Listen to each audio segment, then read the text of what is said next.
Madam కదా ఇది stitch చేస్తున్నప్పుడే folding open అవుతుంది మేడం.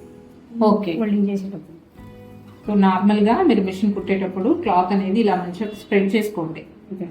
ఇక్కడ మీరు ఎక్కువ తక్కువ వచ్చింది కదా, అవును. తర్వాత ఇక్కడ లాక్ అనేది కూడా చేయలేదు మీరు. లాక్ చేయాలి ఎప్పుడు కానీ మనం స్టార్ట్ చేసినప్పుడు, అంటే స్టిచ్చింగ్ స్టార్ట్ చేసినప్పుడు, ఎండ్ చేసేటప్పుడు లాక్ అనేది చేయాలి. సో ఇప్పుడు అది ఒకసారి తీయండి.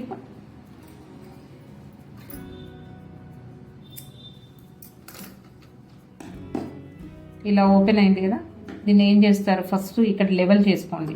లెవెల్ అంటే ఈ పీస్ వేరే లెవెల్లో ఉంది, ఇది వేరే హైట్లో ఉంది, రైట్. ఇలా ఎక్కువ తక్కువ వచ్చినప్పుడు కొంచెం ఒకసారి ఇలా చిన్నగా కట్ చేసేసుకోండి ఎక్కువ ఉన్న పార్ట్ని.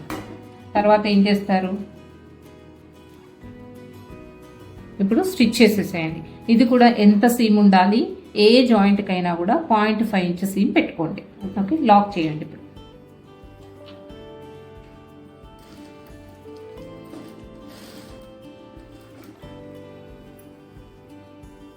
డబుల్ స్టిచ్ చేయాలి మేడం. తర్వాత ముందుకు రండి, ఇంకా ఇక్కడ ముందుకు వచ్చేసాను.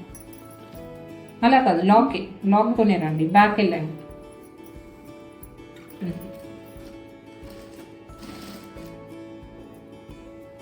లాక్ చేశానండి. తీయండి.